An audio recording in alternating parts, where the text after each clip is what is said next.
знаю. Ну, по данным Forbes, они оценивают нашу компанию в 600 миллионов долларов. Меня подписчики всегда, прям реально спрашивают: Игорь, а вот первый капитал, я им говорю, вот первый капитал Технониколь был 1000 рублей, которые вот студенты заработали там за лето на крыше. Говорят, как? Я говорю, ну так, это был первый капитал. А у тебя какой был первый капитал? И может быть у тебя был бизнес-ангел, может быть был Не было никакого спонсор. бизнес-ангела. Расскажи, вот все-таки, где первые деньги, где первый капитал?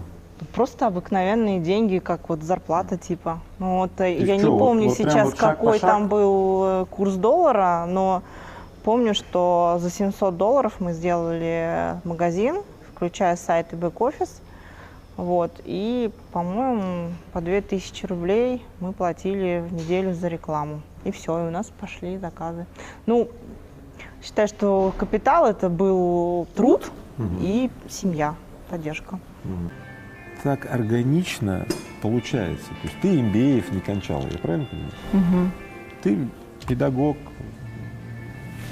Всё. Какого? Английский. Английского. Кстати, Джек Ма тоже педагог, Да, я учитель английского языка. Да? Вот кто такой предприниматель, Тань? Это тот, кто приходит, да, и создает новое, и убирает устаревшее старое. Если вам в ваших бизнес-школах или в ваших книгах говорят, что надо сперва учиться для того, чтобы построить большой бизнес, это неправда. Все, кто строил и построил, и сейчас продолжают строить большие бизнесы, они все учились по дороге. Вообще предпринимательство – это опыт в пути. То есть ты идешь и как бы и учишься, да, и шаг по шаг приобретаешь необходимые навыки. И тут же их применяешь. И иногда приходится тут же менять, да, то есть переделывать.